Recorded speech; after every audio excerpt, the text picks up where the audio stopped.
Good evening, everybody. This is your host, Jarvis Cocker, and my co-host, Stu Woolley on Tactical Devils, as we like to call it. Thank you for tuning in. And my phone is going Hey, mad. I can hear him. I can hear his Yeah, phone. okay. What's going I hear on? myself echo. Yeah. So I had an idea earlier today, and I messaged you and say, let's talk about Amorim. Where do we go from here? How can we fix this tactically? And it made me think of different ideas, different setups, different players we could pick. How Amorim could tweak his 3-4-3 without deviating from his main setup and tactics. So it will be interesting to see. But first, let's say hi to the people in the house. We have MUFC Realist TV. That's Mick Ruby coming in and say first one to smash the like. Happy In 2025. What is Jarvis cooking? How can it be fixed? Yes, that's a good question. No, But what is also Jarvis cooking? Ask his young lad Philip. He'll tell you. Well, hot dogs and pizza. There's nothing wrong with hot dogs and pizza. They're just the best. They're just the They best. are the Hot dogs and best. pizza, lovely. Cup of hot chocolate, hot dogs, pizza, bit of lemonade, lovely, lovely. Yeah. By the way, happy New Year to everybody, and a big thank you for all your support so far for Jarvis's journey, our journey, really. You know, Our journey, yes. yeah, Our yeah, journey. mine and Jarvis's journey, really. This is maybe a long time coming for us, but Jarvis has been talking about it for a while, and I have to say Jarvis is the real driving force behind it. He's the one that's putting a lot of the hard work, so I can take zero credit for that. So happy New Year to you all. Take all the credit you want. It's okay. The last show was brilliantly supported. We can't thank you enough for that. Yeah. Really has elevated the channel, so thank you very much for that. But hope you all had a great time. Jarvis, do you have a good New Year's? Yeah, I had a brilliant New Year's. You know, it was quiet. It was a white New Year's. Was it? I was with my kids and their cousins and my sisters and brother-in-law. So we also had a great tapas, a lot of good Love food, tapas. and yeah. Love tapas. Tapas is so good. So not the regular. I don't know what you guys eat in Britain, but is it turkey or? Yeah, so traditionally it's turkey at Christmas, but I think if you go from family to family, they have a lot of difference. So Right. ultimately we had a fillet of beef this year, which was beautiful, and there was also some tomahawk steaks floating around this year as well, which was kind of nice. A little bit different. Yeah, Tomahawk steaks. yeah. Well, we're not used to cooking them like you guys are up there. We we put we sear them and put them in the oven. I think you guys cook them more a bit al dente, don't you? We do. Where you live, but it's not been overly cold. We had not the best weather, but not the worst weather. We certainly haven't had -20 or whatever you guys have had it in Norway. So yeah, we've had it great. We've had a great Christmas, but as of tomorrow, not for me, luckily. I shan't be going back to the office till Monday. Although I am in my office now, but officially I won't be going back till Monday. A lot of people go back tomorrow here in the UK, and before we know it, we've got Super Sunday coming up, as it used to be called. Yes, back in the day. Super or Sunday. I don't know if I'm actually looking forward to it, because Liverpool looks extremely good at the moment, and we look the opposite. We look dreadful. So we do, but I mean the good news is the mighty Tipton Town are back in action this weekend. And yours truly, after his major strop a couple of weeks ago, whether I make the starting 11 will be quite interesting, because I had a right paddy when I was substituted last game. So whether I'll make the starting 11, who knows? But the mighty Tipton Town are back as well. So loads to look forward to, guys. Loads to look forward to. Fantastic. Good to hear. Gas Taylor is in the house. He comes in and say, Happy New Year, guys. Happy New Year to you, Gas Taylor. I'm glad that you're always supportive of the show and coming in early with your comments and likes and subscriptions and shares on X and all of that. So forever grateful, Gas Taylor. And I hope you had a happy new year, and I wish you 2025 to be a fantastic year. Maybe this is the year we can turn it around. before it's always dark for the dawn, or what's the saying? Look, I'm not quite. There's a variety of different sayings, Jarvis, but I'll tell you something. 2025, start the new dawn. Let's go from here. Let's make a change. Everybody looks at 2025 and the new year. They want to make a change in their life. They want to get healthier, fitter. They want to stop smoking, stop drinking. Whatever they want to do in their life, I'm fully behind you. I think you should do what makes you happy. And maybe the players have come back after that humbling experience on Monday evening and kind of thought to themselves, for 20 minutes we were never in the game, but maybe for 70 minutes, maybe we were.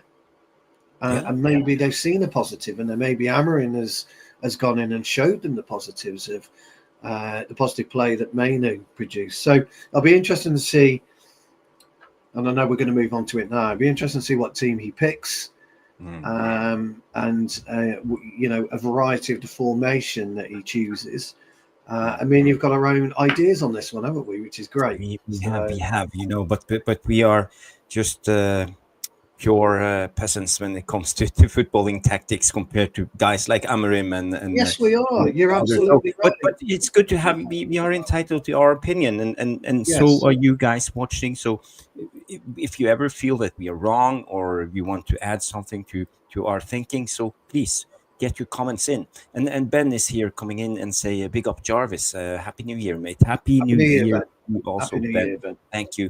And he comes in also with this hit likes people and subscribe. Let's get Jarvis to 500 subscribers with a love heart. And that's what we are trying to do in that. But that's only the first step. We want to take it further. We want to take it bigger and to reach out to more people, because I think people are interested in the footballing aspect and what's actually going on the pitch. Not all about Rashfords and social media and Belfast shots and all of that. It's, for me, it's not the most interesting thing to talk about when it comes to Man United. I'm in it for the football.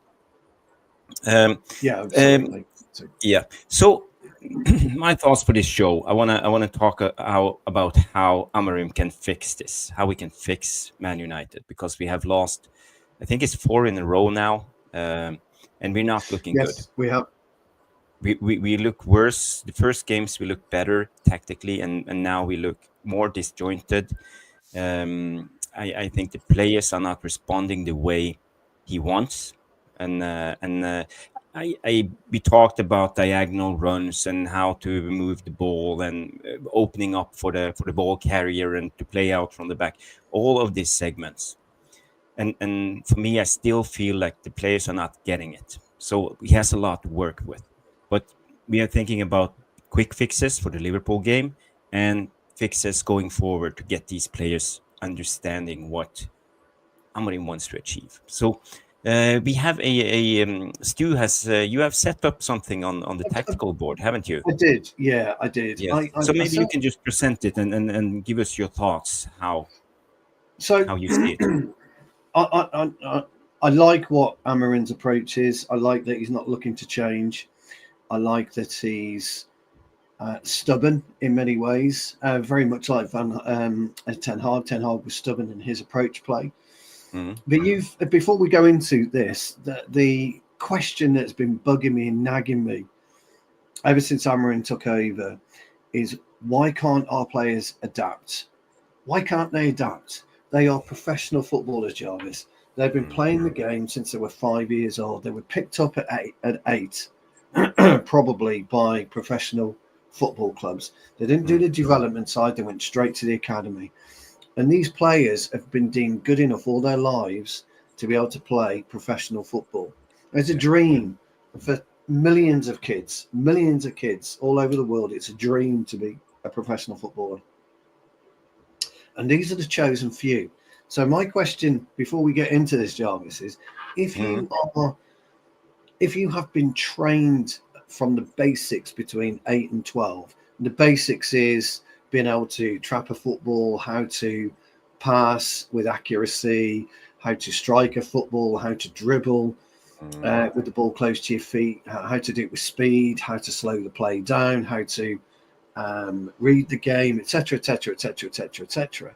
Yeah. Why can't a bunch of elite professionals playing at the greatest football club on the planet understand basic instructions on how to play in a 4-5-3, a 3-4-3, or a 3-5-2, or a 4-2-1, whatever. Why can't they do it? What is the problem with these bunch of players in particular that they can't seem to adjust? That's my question to you before I go into. That's the $1 million question, and this is what we have been talking about. I feel that I've been trying to answer this for at least the last 2-3 years when I've been on YouTube, and we always get really frustrated by watching this group of players, because for me it's clear what Amorim wants to achieve. Yes. It was also kind of clear what the Ten Hag wanted to achieve. For me, it was clear what Woolley wanted to achieve. It was clear what Rangnick wanted to achieve. But still, we can't do it. And it's not. We can do it sometimes in bits and spells, but not every game. And this is and this has been my biggest frustration. But to answer your question, I always answer with the coming down to footballing IQ, the understanding of the game, because there's so many variables when you play the game, and it's not only you and your plan, it's about the opposition and how they set up. It's like Mike Tyson said, everybody has a plan until they get punched in the face, and this is the thing. And if you're not well drilled, if you don't take it serious enough, if you don't do it consistently, work on it every day. And if you look at the best professionals when it comes to golf, tennis, every other sport, they drill the basics all the time. That's how they start. And I think our players are drilling step overs and how to curl the ball in the corner of the goal, not drilling the basics. So I think here about lies the problem. So what's your take? So my take's very similar, actually. And I'm on record, aren't I, Jarvis, is saying we know we've got Liverpool. The players know come Monday night, 10 o'clock, when they're in the shower, that come Sunday afternoon at 4:30, they've got to go to Liverpool. And they know what Liverpool team they're going to be presented with. They understand the way that Liverpool play, or they should do. And I've always said this, and to me, understanding the opposition is never rocket science. It's never difficult. You've got to be in there. You've got to do your homework. You've got to do your due diligence, and you've got to understand how the opposition are going to play against you, because Liverpool haven't played any different. The only team that's really stifled them this year, if I'm not mistaken, is Forest. I'm correct in that, aren't I? And Forest are their own enigma to us, the way that they outfought and battled us. Now, we know that Liverpool are going to come with a game plan, which will be a very centralised three. It'll be a centralised three of our good old friend McAllister, who is outstanding for Brighton, and the biggest change so far to Liverpool has been the emergence of Gravenberch or Gravenberch, whichever. He has been phenomenal with them. When you look at what they've got up front, they've got the real ability and guile of Diaz. You've got the Rolls Royce at this point in time, and I believe that Salah is probably the best player in world football right now in terms of what he's achieving, how he's influencing the game. And then if push comes to shove, you've got Diogo Jota will come on, he'll just pop one in when he feels like it. So we know where they're going to attack. We know that Gakpo is dangerous. We know that Nunes, he is 1 in 6 games, but he could just have that one game, couldn't he, where everything he touches is a brilliant assist or it's a brilliant goal. You've got Van Dijk. I don't want to go into, but you've got Van Dijk, you've got Gomez, you've got Robertson. Now, Robertson's nowhere near the player he was 2 years ago, but he's still an adaptable footballer. And you've got Trent Alexander-Arnold on the right. So, and you've got, is it Curtis Jones? Curtis Jones as well. He's been integral to Liverpool this season. So they've got a lot of good players, but we know roughly how they're going to attack us. So I don't want to. So what I set up here, Jarvis, was, and I've been spouting on about this since the summer, my old mate, as you well know. I've been spouting on about how we should just slightly tweak the way that we play, not abandoning his 3 at the back system, because ultimately, Jarvis, a 3-4-3, it doesn't matter whether you play a 3-4-3 or a 3-5-2. You're not abandoning your principles. You're not abandoning your principles. Abandoning your principles is going to 4-4-2. Yeah. Or a 4-2-3. Yeah, you still have this core value. It's how we want to set up. You can still recreate the same patterns in a 5-3-2 formation. Yeah. I agree. So let me run through my team. Let me explain to you why I've gone with this. And this is all about opinion. That's all it's about. And exactly, that's what I'm looking to. That's what I'm looking to do. I'm looking to pack the midfield, Danny. But it's just my opinion. And me and Jarvis were talking, actually. Oh, G-Wolf's in the house, by the way. Great to see you, G-Wolf. Trevor Wade, Jay, Rashmano, crikey, David Porter's in. You're all in. Thank you very, very, very much. Rashmano, David Porter is in the house. Rusty Shackleford. Rusty Shackleford. We need to stop grabbing beds. Yeah, that's what I was trying to. That's the way that it is. But interestingly enough, Jarvis has got a different viewpoint in terms of personnel. So let me run through mine, and then we'll go through this. But guys, this is all about our opinion. Jarvis said right at the very beginning, we've got an understanding of football, but we're not a Ruben Amorim. We're nothing like that. So whether we like it or not, we've got no choice to play with Onana. We've got no, we have no choice. So. Oh, I can't move it for some reason. Have I take myself off? No, you're still here. Yes, I can see you. Yeah, I can't move it. I'll just share your own screen. That's let me. Because we are linking up. We are both on the same tactical board. Yeah, we'll link we up. are having some technical issues, but I'll get you to move it. I'll get you to move it for me. So let me explain to you my reasons and why I've decided to go for this. We've got to run with Onana. We've got no choice. Our goalkeeping roster at the moment is weak. It's the weakest it's been since Romero and David De Gea we're in the starting 11. So we've got to run with Onana. For pace at the back, I believe we've got to bring in Lenny Yoro. Centrally. I want him centrally because I think that the way that Salah will come in from the right, the way that Jota or Diaz will come in from the left, but they always end up centrally at some point. So I think Yoro has got the pace. You're wondering why I'm taking Martinez out. I think Martinez has been culpable for a variety of goals this season. He was definitely, for me.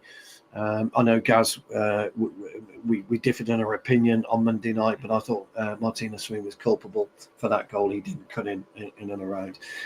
Now, the only issue with this and the glaring problem is going to be, and you're all going to point it out, is Maguire to the right. Would you not play Yoro to the right and put Maguire through the middle? On this occasion, I wouldn't, because we've got pace with Ahmad, and that's the interesting thing for me. We've got pace with Ahmad. Now, well, I'll talk to the Wingbacks in a moment. Agate for me is a no-brainer. I think for everybody he is a no-brainer. Now, Agate, Jarvis, is going to. I wanted to play in a circle, so if you can just use him as a circle, a wide circle, like this. Yeah, keep going. And push it over to the. So you want him to roam and in front of all of the three. Yeah, and then expand it just to the edge of the centre circle. Okay. Just expand him just to the edge of the centre circle. So keep going. like That's it. So that is going to be So that is going to be where Agate roams. We don't want to push Agate forward too much because we know how quick Liverpool turn over in the middle. So we need him to protect that back three. If push comes to shove, we could easily work it into a back six quite comfortably. We're bringing Mazzari back in and bringing Ahmad back in when we're on the defence. Yeah. Now, if you leave that highlighted, the Bruno Mainu thing is perfect for us, because Bruno Maino, if you were to highlight those individually as well, okay, here. Okay, and then push slightly. There's a slight overlap into Ugarte space from the. I see. So you want that's to make it perfectly there, and the same for more Maino. like this. Yeah, the same for Maino. Oh. Hey, good lad. So I try to do it again. I'm on the spot. Yeah, exactly the same. Let's make it Oh, another had him there. That's it. Yeah. So the idea is that you can push Bruno and Mainu closer together. Okay, and that means you've got the space then for Ahmad and Mazzari to adjust or kind of push out any issues you might have from Robertson and Trent Alexander. But the movement of those three will be absolutely critical as to how we play. Those three, and Yoro as well, of Ugarte, Bruno, Maino, and Yoro will be critical to stopping Liverpool play against us. Okay. Now, do you see what I'm trying to do there, Jarvis? Stop spaces, don't create, and staying compact. That's Now, when we transition, and we will transition, what you're likely to see is, and I wish I could show you, is put Maino directly on the center spot, directly in front of, that's it, and then move Bruno into the lighter shape. That's it. When we're into attacking, so in the 10 basically. Yes, I'm pushing Bruno into a 10. I'm pushing Mazzari and I'm pushing Ahmad up over the halfway line. And I'm pushing Rashford slightly towards Mazzari. And I'm pushing Højlund slightly towards Ahmad. Now you're wondering. You want to operate Bruno as the false 9 almost. Correct. We're attacking. Owen did this when we played Chelsea away one time, and he used the Juan Mata as the false 9 in this formation, and he had Rashford and who was the other one? There were two pacey strikers who played wide in that game. So yeah, correct. So you're attacking with a 6. Ugarte moves up to roughly the penalty spot area. You move De Ligt and you move Yoro, but you would do that anyway. You would naturally progress that forward.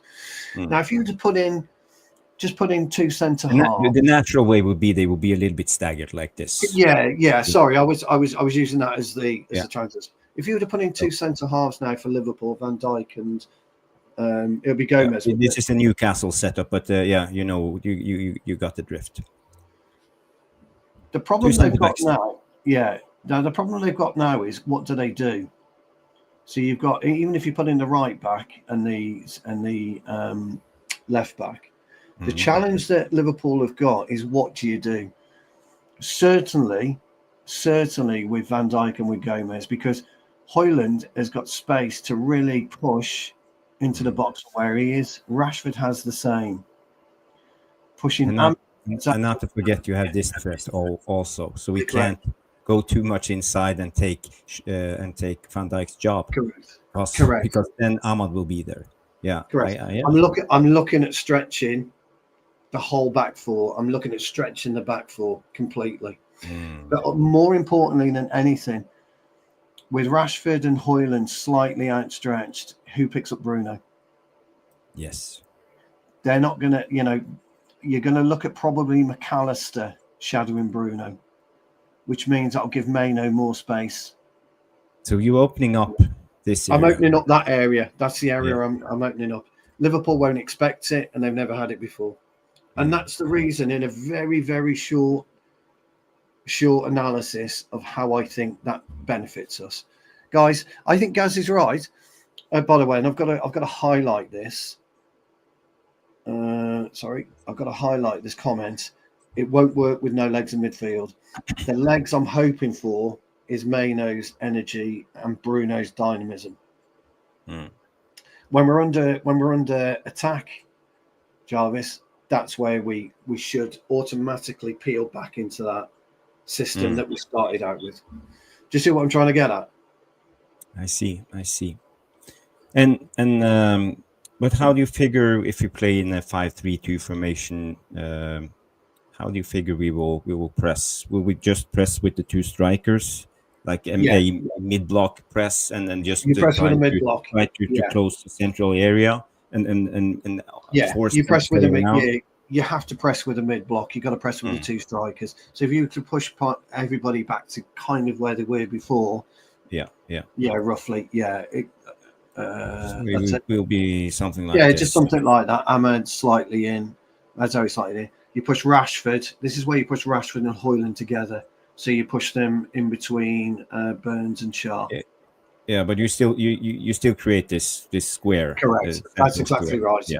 I would have them slightly higher up, by the way. I wouldn't allow Liverpool to come out because I No, think no. that's where we have a problem. But could you see if Shaw's got the ball, if Van Dijk's got the ball, Hoyland's got to press him.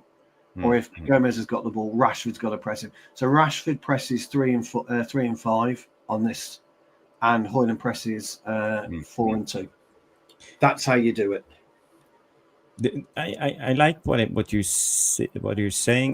The obvious weakness is Rashford when it comes to press play. I appreciate that, but so my question would be, and this is always going to be my question to you, pal, because I anticipated this, and I think everybody in the chat is questioning my choice of Rashford. So my question is, and everyone in the chat, guys, who would you play instead of Rashford? Just on this one, Jarvis, before we go to your 11. Yeah, the obvious option for me is Garnacho. Garnacho, because I think he has more legs and then more willingness to learn. I think Rashford at the moment is not looking good, but in a way, Amorim, he will force an answer out of Rashford, because if you don't show up against Liverpool, that's what I'm hoping for, pal. Yeah. So I'm hoping, and this is the reason, guys, in the chat, by the way, why I went for Rashford, because I'm hoping that Amorim's got hold of him this week and said, I gave you a break on Monday night, but you get no more breaks. We can't sell you in January, so we've got to use you. There's no point not using him, Jarvis, in my opinion. Whether we like him or not now, there's no point not using him. What better place to go at Anfield on Sunday and grab the winner? Be a hero for 6 months. Be a hero for 6 months and then go in the summer. But could he do it? Has Rashford? I'd love to know everybody's opinion in the chat. Has Rashford got the mental aptitude and the mental strength to do that, pal?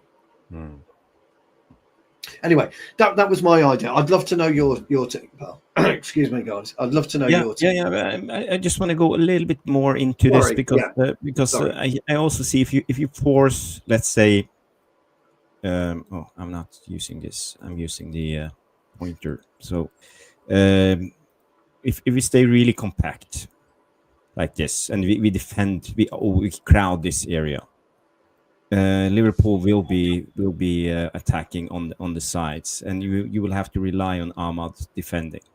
Yes, and he will defend maybe against 3, because we are forcing them to play out. We're forcing not that. alone, but there will be a massive what you've push. done there. What you've done there. Look at the way you positioned Bruno, Maguire, and Ahmad. That's almost how it should be. Maguire's a bit too high up for my liking. He's probably a bit too high up for your liking as well. But look at the position of Bruno, Maguire, and Ahmad. It's that circle that you always talk about. You always talk about that semicircle, that shroud. What we're trying to do there is create a shroud, so I'm not saying they won't penetrate us, Jarvis, but it's more difficult to get at us. Completely more difficult. If you drop Yoro back slightly. Here's Euro. Bring in Delict slightly on the diagonal a bit. We're beautifully set up against the counter as well. Because this is what you get in the five in the back. Because they will, if Ahmad moves up, you will still always stay in the back 4. You will have 4 players here.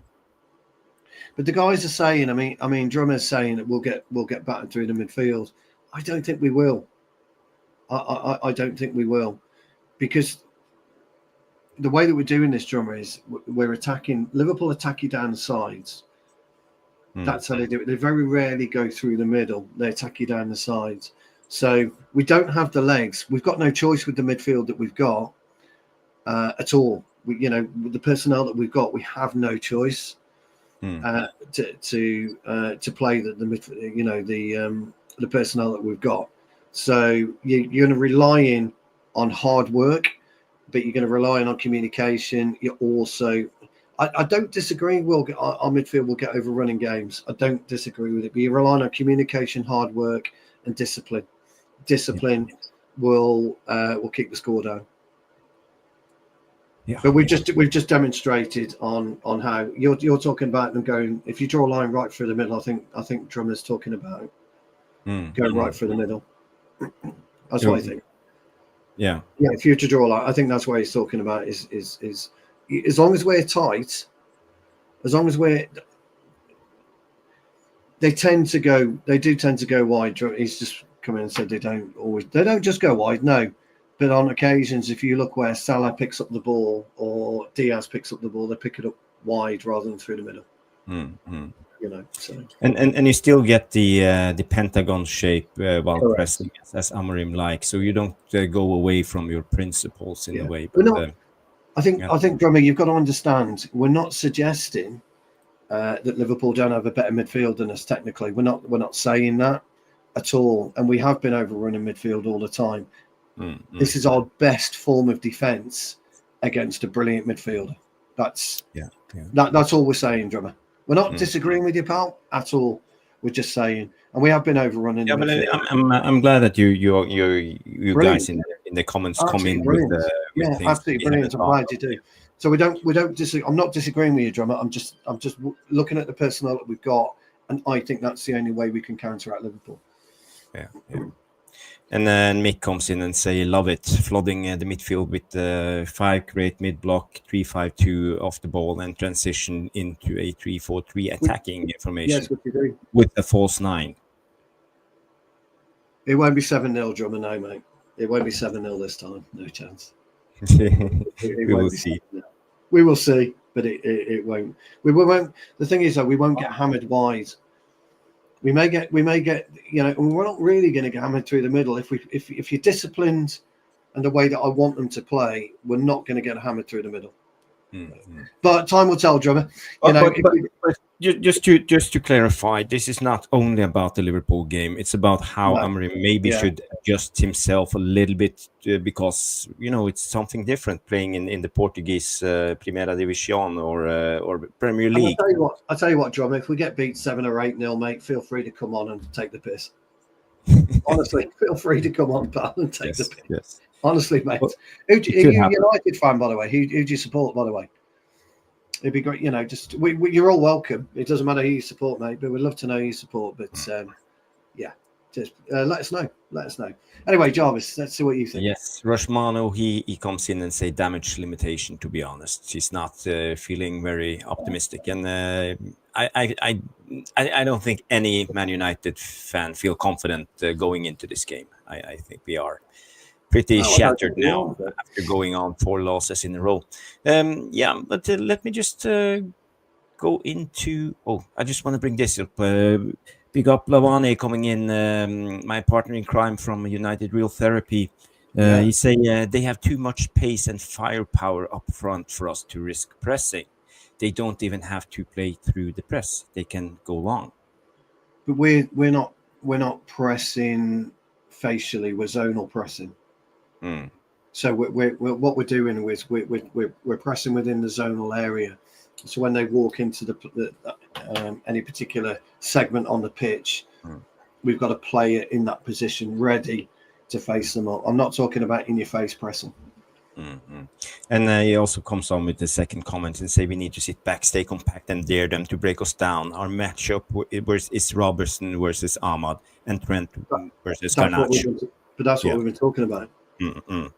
I'm not saying sit back, but the way that we're setting this up is the 2 wingbacks. They're quite critical to how we want to play. Yeah. So let's just say in your formations you hear, let's say if this is Garnacho instead of Rashford, Yeah, I yeah, suspect him to go wide, as you said, when we attack, and there will be space for Masraoui correct, to roam inside. So correct. he will more operate as a winger when we attack, because Bruno will push up and be the number 9 in the false area that they are creating by stretching the Liverpool defense. If I got you correct. Yeah, correct. I mean, Drummer's back in again. He says that may be the plan, but will it happen in reality? We don't know. Pal, we don't know. But a good question. We don't know. So, but I'm glad. No. I'm glad you're in. I'm glad you're challenging us, pal. To be honest, it's great to hear it. I mean, the beauty about football is not everybody should agree and will agree, but we've got a chance in this system. But we could end up with an 8-0 drubbing. I mean, who knows? We just don't know, do we? Was it last season? We went away to Liverpool and drew when we sat up with the low block. I think Varane. I think who was it? We sat up with a low block against them last year. Yeah. And there were no Bruno. No Bruno. We had. I think we had Bruno, Mainu and Amrabat playing the two central, and we stayed compact. Liverpool couldn't create. So there is a chance, but this Arne Klopp team looks really good, very functioning, and how they play, they attack. They don't attack more in the 4-3-3 as Jurgen Klopp used to do. Now they play more like a, I don't know what to call it, 4-2-2 maybe. They play 4-2-2, but yeah, but really, widen the pitch. And when they attack, also they move up one of their central players and move up one of the midfielders. So they even come with the MW shape as we talk about. Yeah. So Liverpool look good at the moment, but maybe Amorim has the antidote. Let me just tell you one thing about football is you just never know. We could turn up and beat them 1-0. We could have 10% possession, go upfield and score. So when it comes to my team, and feel free to come with your suggestions on the starting 11 and who we could play. But I haven't been specifically thinking about the Liverpool game. I've been thinking around a little bit about how Amorim can set up this team with the current squad going forward, second half of the Premier League. And first of all, I think we lack a little bit of aerial strength with our 3 center backs, and you see they are hesitating going into the midfield supporting, and this is why I think maybe we should actually play a player like Casemiro. Maybe not in the central, but as one of the 3s. So let's say we do it like this. Casemiro as the right wide centre back, and it will solve a lot of problems for us, especially when we play out from the back. Because what Amorim likes to do when we play out, he move one of the central centre backs or one of the centre backs into the midfield area, and push our centre backs wide, and actually put Onana up here as the third man. Only problem is when you have a player like when we have Eriksen and Casemiro or Maguire here, let's say, none of them are actually a threat, or maybe it's just Mainu. So when they see Maguire here, we saw Andoni Iraola do it. He didn't actually press Maguire that much. He put it like this, so he could be. They had a spare man because they did it. They pressed our 2 guys like this, so they had control over 3 guys. Because they didn't see any danger with Maguire receiving the ball with his back against the goal. He can't do nothing. So with Casemiro here, I think maybe there's a chance that we will be more dangerous playing out from the back. And I also see Casemiro is better stepping up, going into the midfield battle. And also when it comes to crosses, I think Casemiro is stronger and is better dueling, heading, and winning. So you put Casemiro in the middle? In his own? No. Well, at one of the back three. So the inversion could go like this and still have Maguire as central centre back. He could just push out a little bit. Yeah. When we defend with it. So you would take out potentially Yoro and pop in Casemiro? Potentially, yeah. Okay. So I'm just thinking, if you're going to utilize any player in this squad that actually could do a job for Amorim, it could be Casemiro. I'm just thinking this. It's just an idea I have. And another thing is I think we need to start playing Anthony. Yeah. Because I think Anthony is robust enough when it comes to defending, and I think he also contributes a lot. But what I have seen when Anthony plays, when he plays with Ahmad, let's say Ahmad is the number 10 and Anthony, they play well together because they carry the ball and wait, because they are good protecting the ball. They know how to hold off the ball. So the tempo of the game, because we talk about players like, I've been talking about players like Eriksen, for example, a guy who set the tempo of the game. But these two guys, Ahmad and Anthony, they know how to set the tempo. They can run with the ball, stop with the ball, wait, challenge the defender, and then the other one comes up into position, and then you pass. Simple 3 to 5 yard passes. Not any extravagant, just simple. But they two together can actually move the ball quite high up the pitch by just carrying it. Yes. And then laying it off, and just carrying it a little bit more and laying it off. So I would predominantly want them both on the same side. But because of the lack of personnel, I think Anthony has to play on one side and Ahmad on the other side in the wingbacks. Yes. Because I want wingers. I think our biggest problem is we're not attacking enough, and then our score prep is. So are you playing a 3-4-3? No. I'm still going with the same formation, but as them two as the wingbacks. I can see where you're going with that. We floated Anthony, didn't we, as a left wing back a while ago. It was more of a float than actual. Should we be doing that? But I think he's shown some promise, certainly when he's been coming on and playing alongside Ahmad. His cameos have been far, far better than his starts. I totally agree. Yeah. I think he's got the discipline, Anthony. I think also he should have the knowledge and the understanding of how to defend a winger, because that's what he is. He is a winger. So I think he will have that knowledge. Working with De Ligt, I think, is the best move. Okay. He'll understand. He understands Dutch due to his time at Ajax. So did they play together under Ten Hag? No, they didn't. No, they didn't. No, I think De Ligt had moved to Juventus at that time. But I think there'd be a good understanding and good communication from Anthony and De Ligt. So, I'm not going to disagree with you on that one. But you've got to. Drummer's not happy with that. I do like this guy. He's great. But he's not happy with that. So tell him why. Well, Anthony, as I said, he can carry the ball, and this is what Ten Hag wants. He wants Amorim. He wants ball carriers. Your old mate is giving you 100%, pal. Yeah, but it depends who you're up against. You know, if you're up against Liverpool at Anfield, maybe Anthony is not the right man. You have to.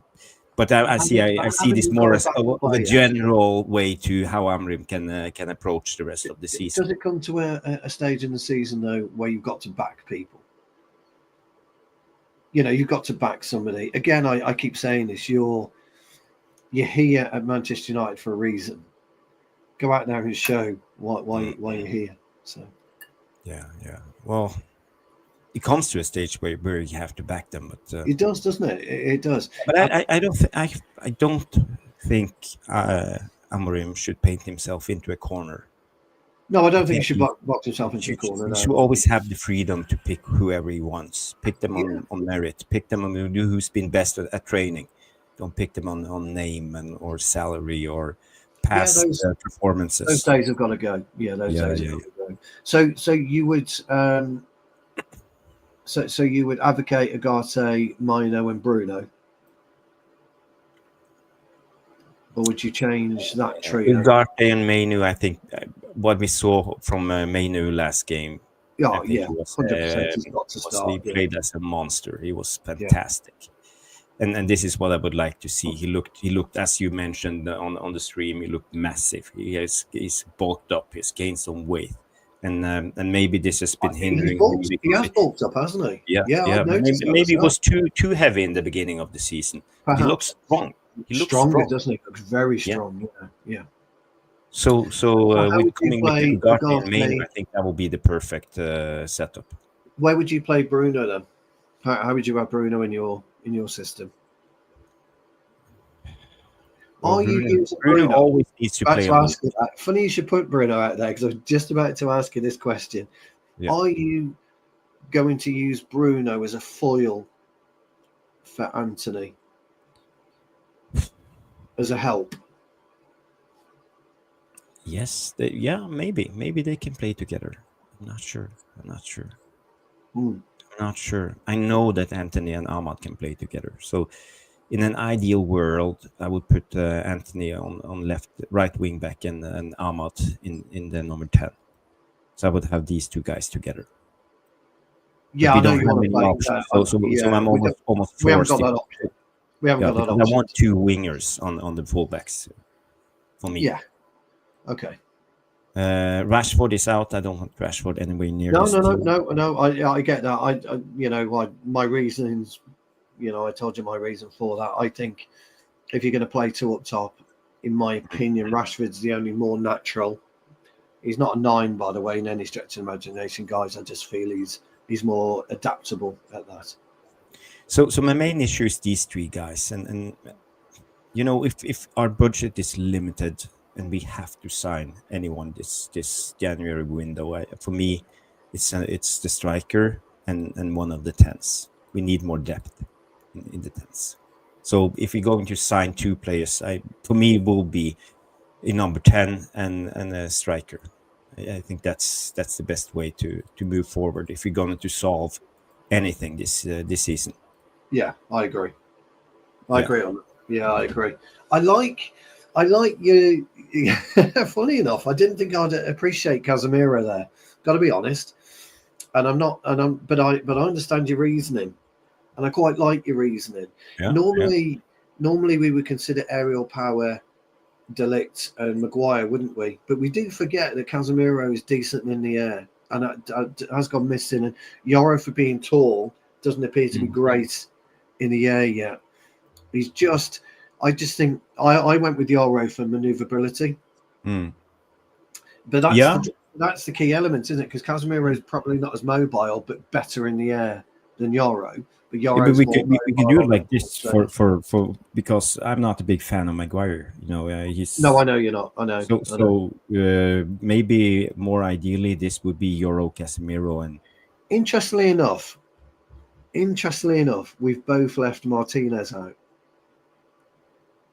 Yes, and nobody in the chat. He's a centre back that plays. He's a centre back that's good playing in the back four. He's a better 4, isn't he? Because when you play in the back 4, you stay more centrally. So I've got another question for you then, Jarvis, and there's only a question, mate. So I'm appreciating what you're doing. Why not put Martinez as left wing back? Now that is a curveball beyond any curveball, because we've never seen him attack. But he's got great ball playing ability.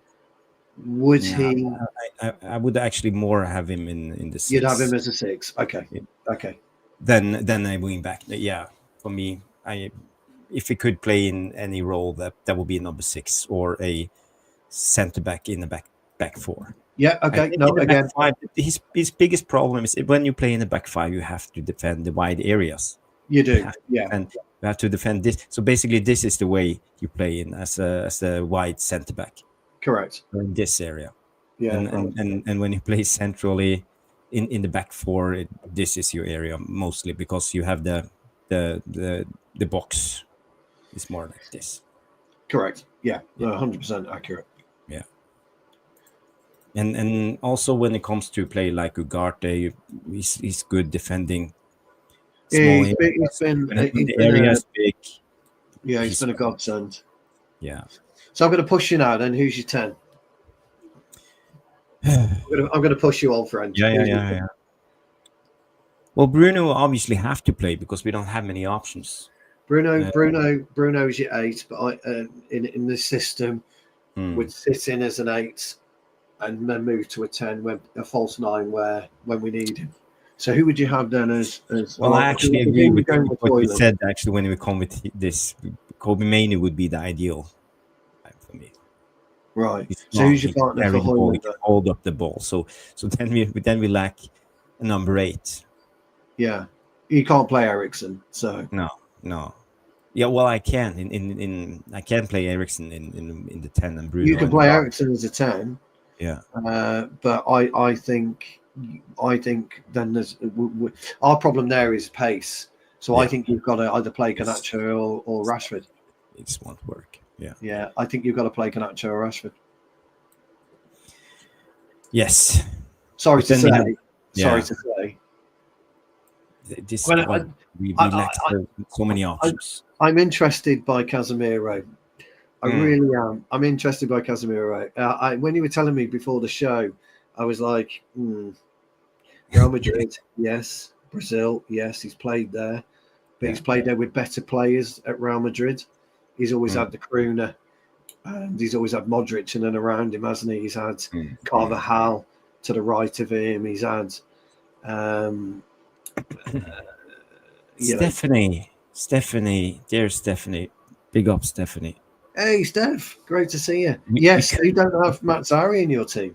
That's an option. We could do it like this, but put Mazraoui here, just to make it work. But then you lose the attacking threat. Yeah, you do. Yeah. So my squad is so disjointed. I feel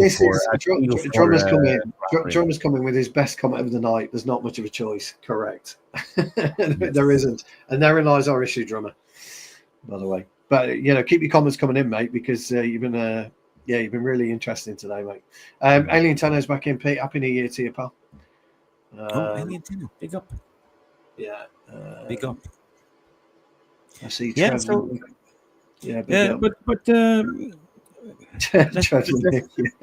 we will do a Liverpool breakdown before the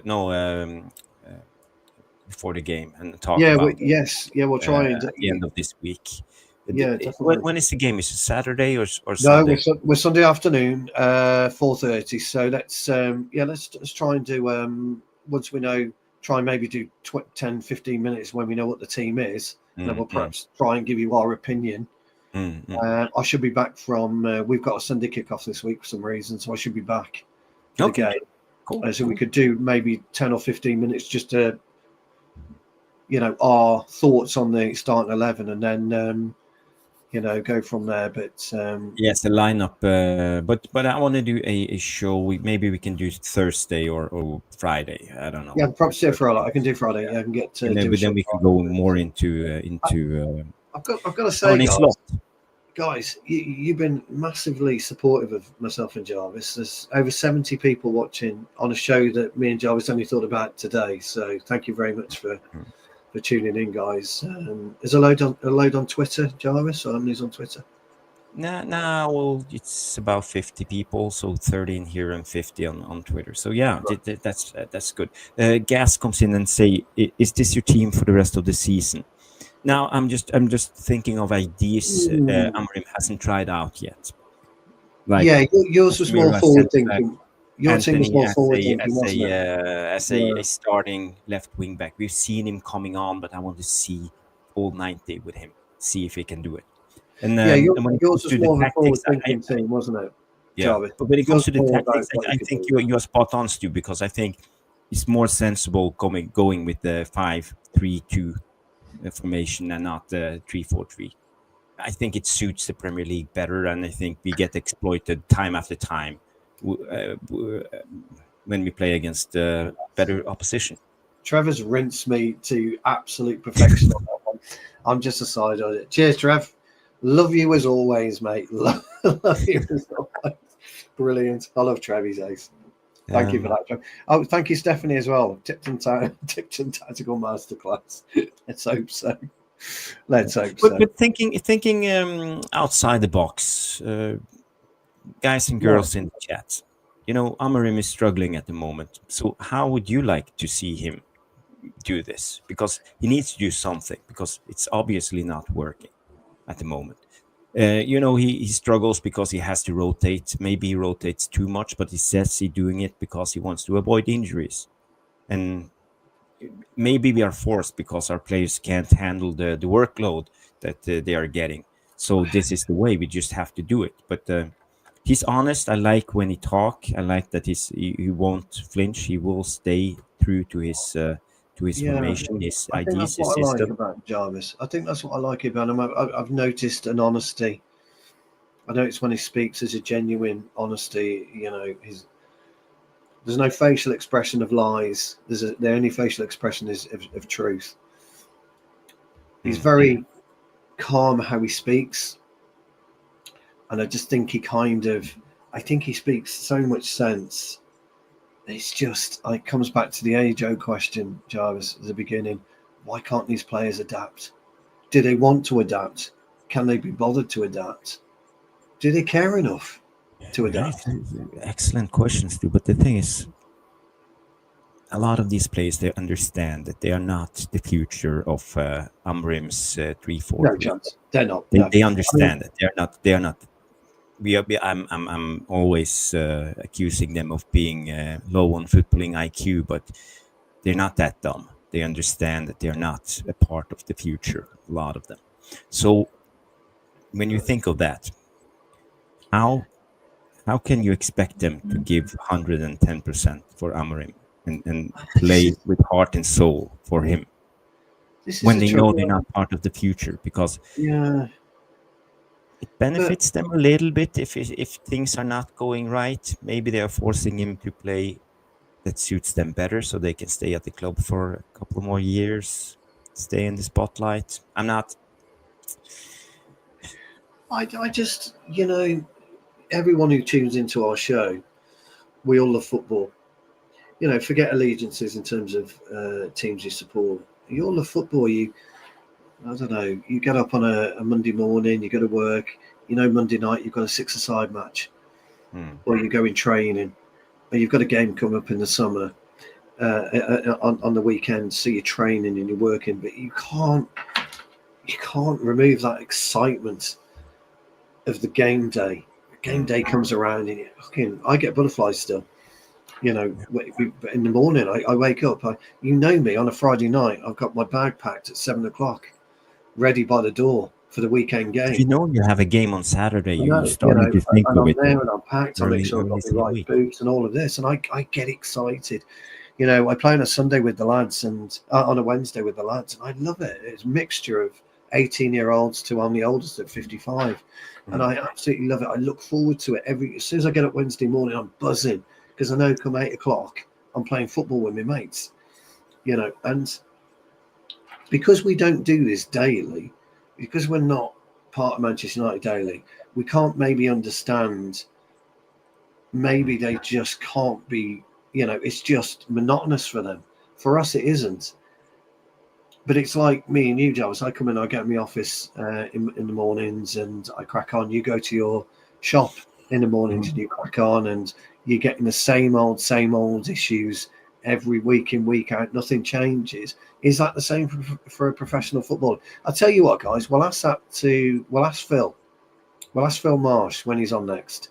That's that question, and just see what we get. Mick's coming with a question for you, Jarvis. Would you play Lenny as left centre back, Anthony as left wing back, play Leacher and double pivot with Agate? That's an interesting idea. That is an interesting idea. Yes, I hadn't considered that. Yeah, because and then we free up space to play Manu in the 10. That would allow Manu in the 10. Yeah. Would the issue be would the issue be not enough presence in the 8? Yes. That will be the issue. That's my It will be question. too defensive, but away against Liverpool, maybe it will work because I suspect that we will be under pressure. We will be under siege for 90 minutes. So we have to hold on for dear life and I hope to get something. And as you said, if you have, for example, Rashford and Højlund up top or Højlund and Garnacho, we can just hoof it long. And Licha, he has a good passer. He can break. He's a great passer. Yeah, he's a so great maybe passer. if he gets a little bit higher up the pitch, we can see a different Licha. It's interesting. I mean, G-Wolf is going. Sorry, G-Wolf. I know you posted this a couple of times. Sorry, mate. G-Wolf's looking at a 3-4-2-1, so he's going with Onana. The goalkeeper Onana. I think Heaton. Def. Is he going with Onana or Heaton on that one? Sorry, have I got that wrong? No. Okay. De Ligt, Yoro, Maguire, Maz, Agate, Martinez, Ahmad, Bruno, Maino, Højlund. Okay, that's a decent option. I presume. Yeah, he goes with Ugarte and Martinez. Yeah, he's gone with Mick. Yeah, Double pivot. Double pivot. Yeah. Oh. Yeah. Okay. Well, that's something I hadn't considered. That's an interesting idea, actually. It is. I'd not considered that. So I think, I could. We'd have to maybe work that up, Jarvis, and see how that could work. David Porter. Yes. Tells about when I was a student in the 60s. Wow. United players were educated to entertain the supporters as to develop their skills. Yeah. Different times. Who played in the 60s? We had Bobby Charlton. Oh, you had Bobby. Yeah, you had Dennis Law. You had Stepney. You had trying to think of the 60s because I wasn't around in the 60s. Believe it or not, guys. I know I'm old, but I was more of the 70s. So I was more your Coppell lineup. I was more your Stuart Pearce and that type of era. Robbo in the 80s. That's where I was. So. Martin Buck and Gordon McQueen, the Greenough twins, brothers. Sorry, Sammy McElroy still scored one of my favourite ever FA Cup final goals ever. Absolutely, I remember. I've seen it. Big Joe Jordan always take his teeth out. Used to fight people. Hard as nails. Stevie Coppell on the right wing, Gordon Hill on the left wing. We played with two proper wingers there. Absolutely brilliant times. Yeah, he took out its teeth. Yeah, he always did. Yeah, he was hard as nails, he was. Steph's coming with a quick question. What are the odds on a 0-0 draw? You know what? Anything can happen Sunday. So, yeah. But would you put money on a draw? No, I think Liverpool have got too much firepower. They will score, unfortunately. Yeah, no one expects us to go away with anything after that. Nobody expects us to win that game. Yeah, but we have important games coming up. We are playing Arsenal in the FA Cup. We've got Arsenal, then we've got Southampton.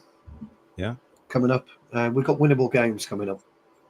Yeah, Southampton. That's an important game. If we win that, we can just start that relegation thoughts. Yes. We've got to be going to Anfield Sunday, though, with the ambition to win. We have to be going with that ambition. We should go into every game with the ambition to win. But I don't believe we'll get a 7-0 thraping. Do you think Amorim can pull something out of the hat? Because he has had a full week now with the guys training with almost a full squad. I think he's got to, Jarvis.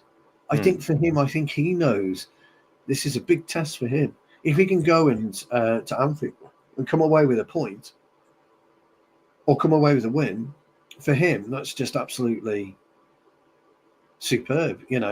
Give Slot something to think about. Arsenal, they're not going away this year. 3-1 again against Brentford today. They're not going away. Chelsea have hit this patch of they don't know what they're doing. City may spring back into life. I don't know. They've got West Ham, haven't they, tomorrow? or Saturday. You saw the game. You saw the game against Leicester. Yeah, They were Leicester, down. Leicester should have won. They should have won. City won the game by a thread of. So Liverpool will look at it on Sunday with a we can't afford to lose mentality, and that's how it should be. But that's what winners are, Jarvis. Winners are we can't afford to lose this. You would say, and I want us and I want Amorim to go in with the we're going to win this game of football attitude, this mentality. So.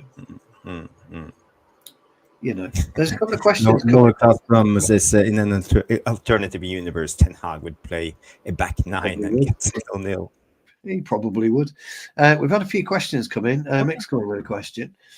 If you do your due diligence, how many of our players have a degree or completed a diploma? How many do you think we have? Most of them slept through class and got professional football contracts. I think what Mick's saying, we lack intelligence across our team. I think you're right.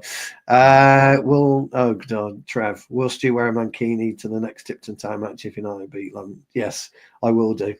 If we win, I'll wear a mankini. Naz has come in with a question as well. Big up, Naz. Yeah, big up, Naz. Thanks for joining us. Why can't we replicate the Sporting City game when they play counter-attacking football and had far less possession?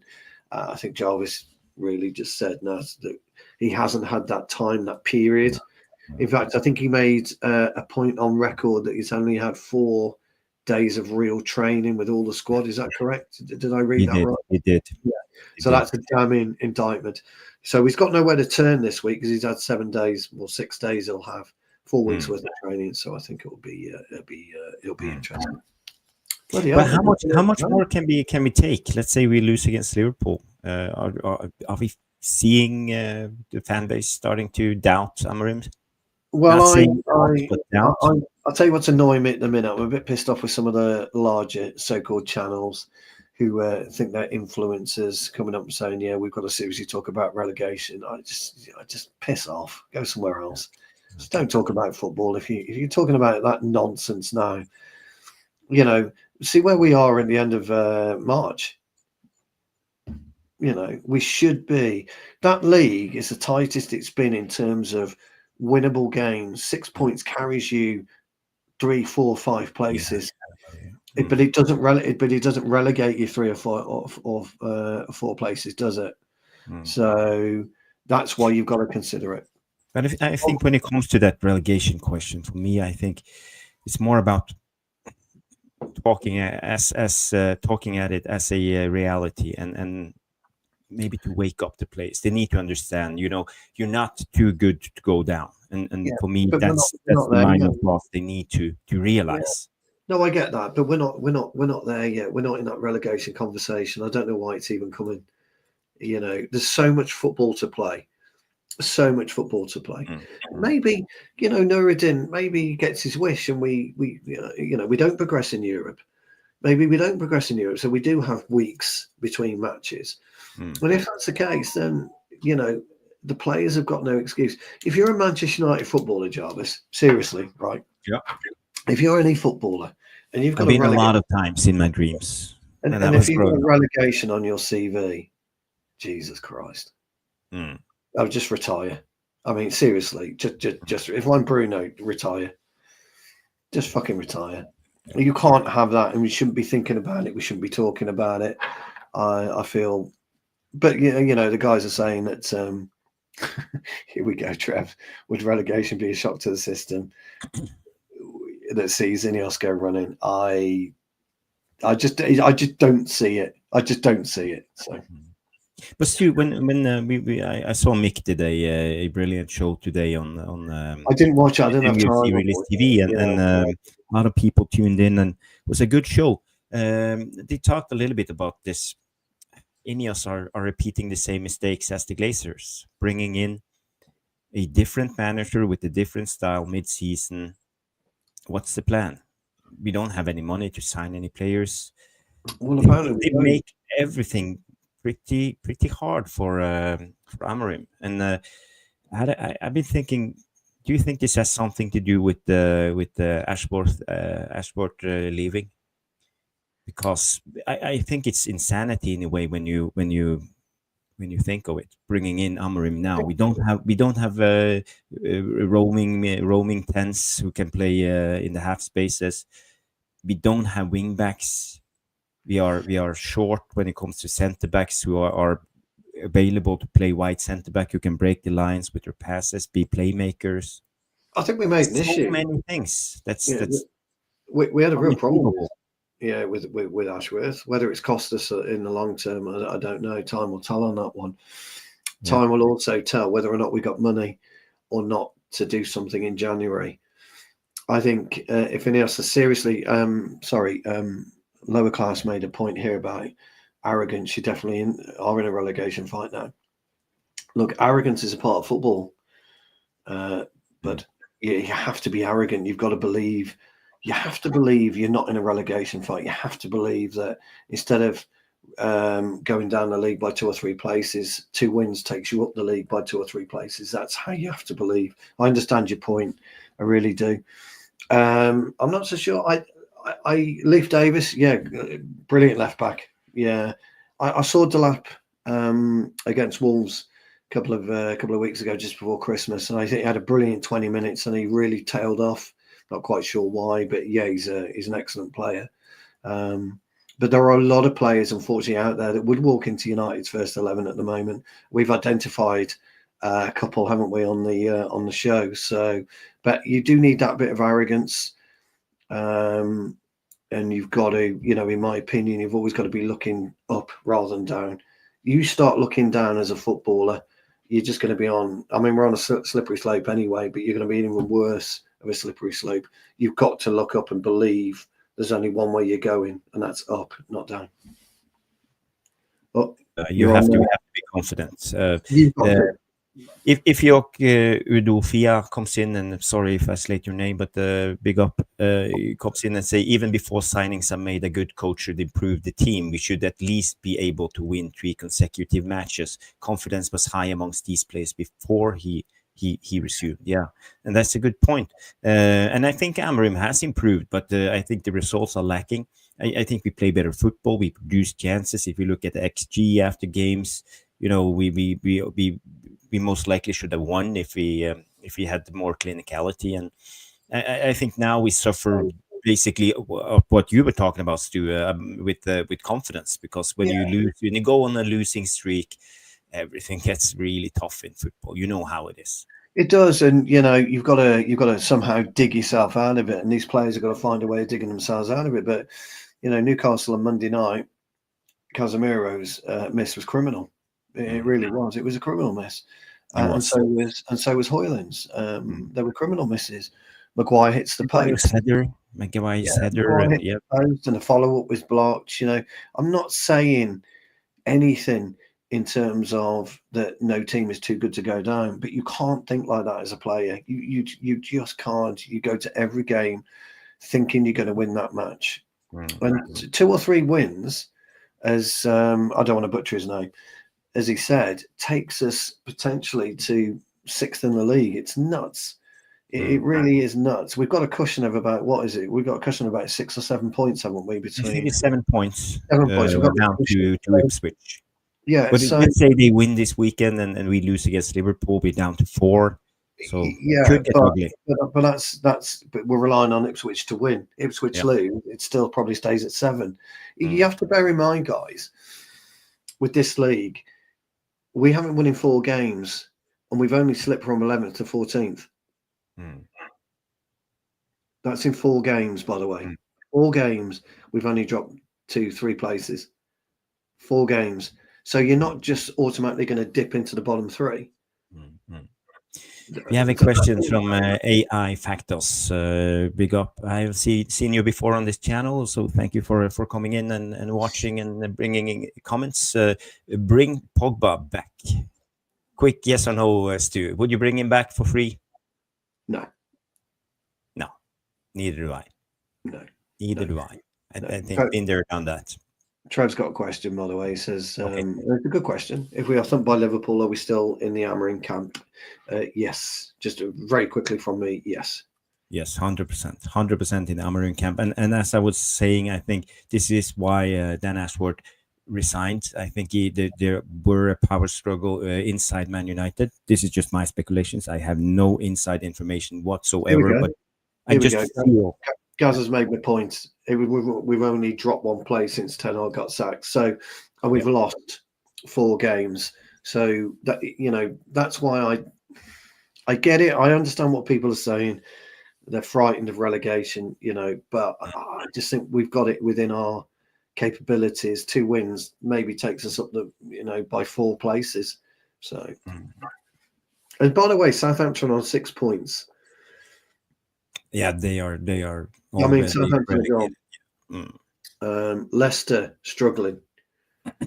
Wolves will pick up absolutely. Okay, I've got no problem lightning. I that's perfectly honestly, it really is. I get your point, and I just, me personally, I just don't see it like that. What do you think, Jarvis? Do you see it like that or not? Well, the only thing I know is, as a footballer myself, I know how it is to struggle, and I know how difficult it is to turn it around. And the confidence level of this group of players looked shattered, and it's tough. I think it's really tough for them to turn it around. And we know we are Man United, so all the emotions get multiplied by a million. So if they really feel down, it's hard to get up. So I think the trend is hard to turn for these players. So it could happen. Actually, I'm more in a feel that we could end up fighting relegation at the end of the season. But I don't think we will go down. But I think Trevor's comment is correct.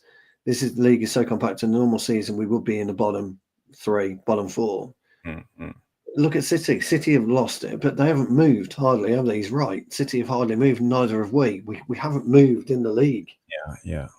You know, we just haven't moved, and you know, Gaz made the point. Well, the Opta supercomputer did 4 simulations, by the way, and we came in 13th, 12th, 11th, and 14th again. So, you know, based on statistics, I think we will be fine. So yeah. I think we're going to finish 10th. No, yeah. 10th or 11th, yeah. So. I saw some new names in the chat. I just want to bring out those. May say Bednar's. Yeah, no other way but to go down to the ship and to go. You read it out. You're going to fight. So what he's saying is no other way but to go down to the ship and learn how to fight, how to play. Yes. So that's a twofold answer. He's saying, look, if you get relegated, you've got to fight your way back up. But you've got to fight anyway. You have to fight in a game.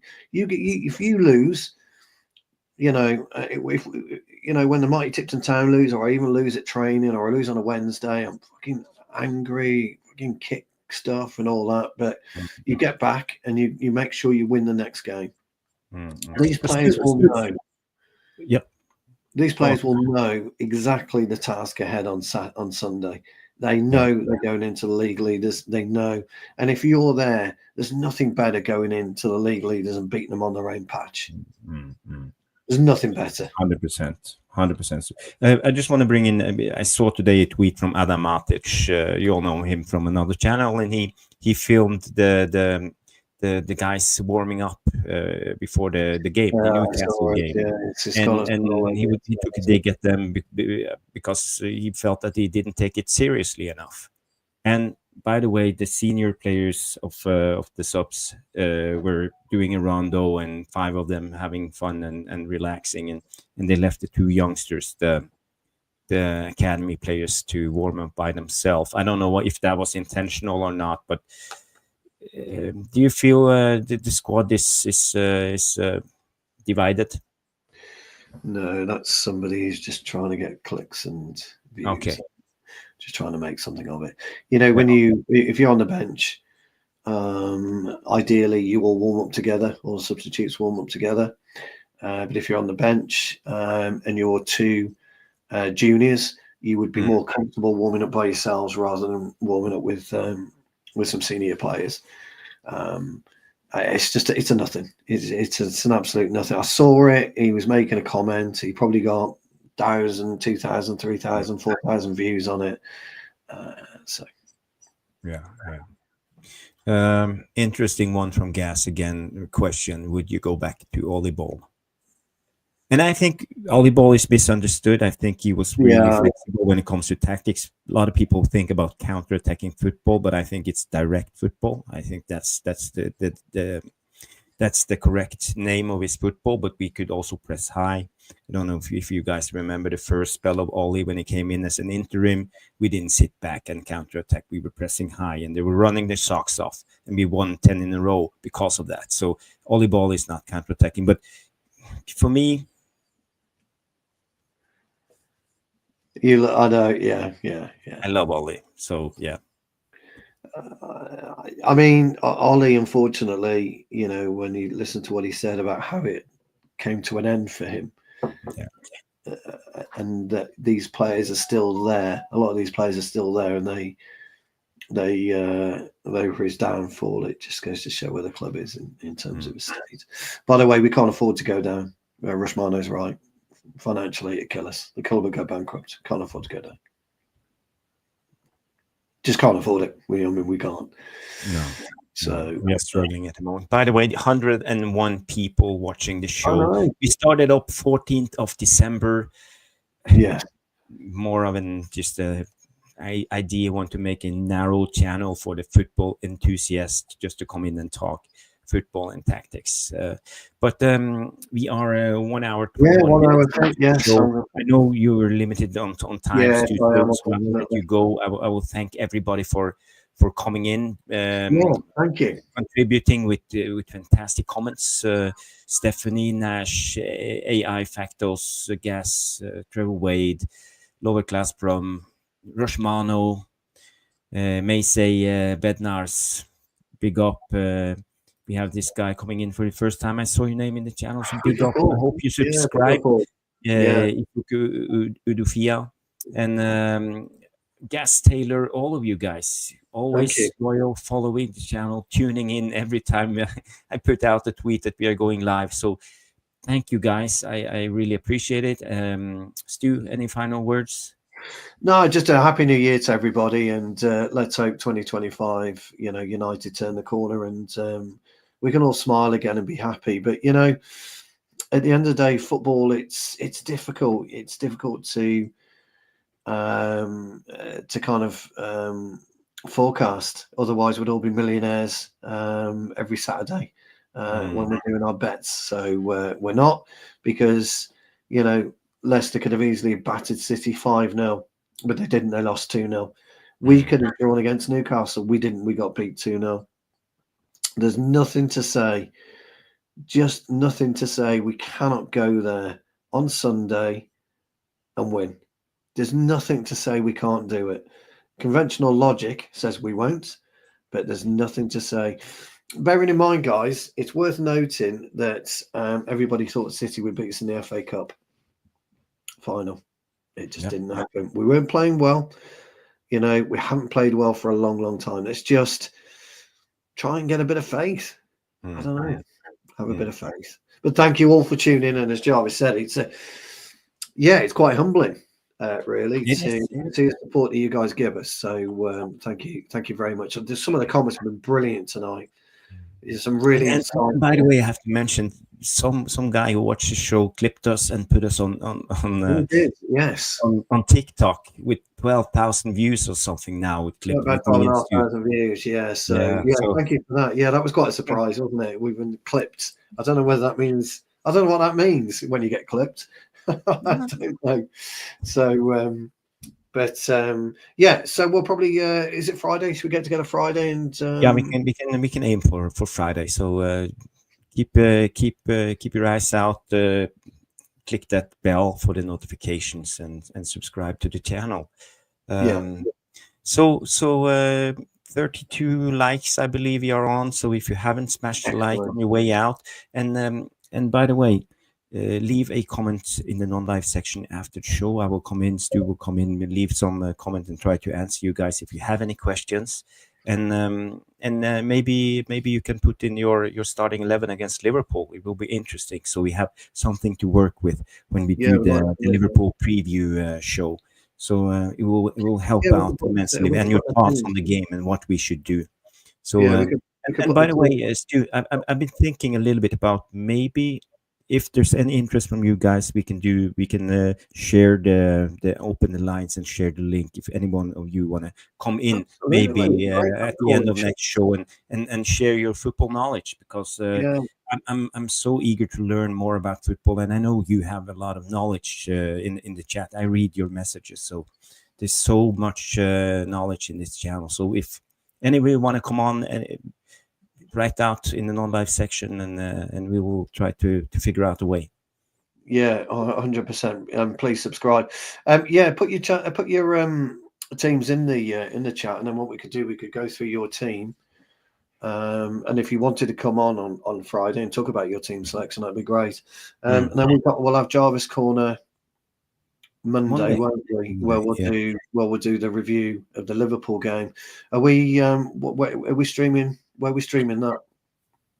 The Liverpool game, yeah, we have to go live after the game. Yeah, we'll do our tactical analysis. Yeah, and then we'll do Jarvis Corner. Where are we streaming Jarvis Corner? Just on where are we streaming that?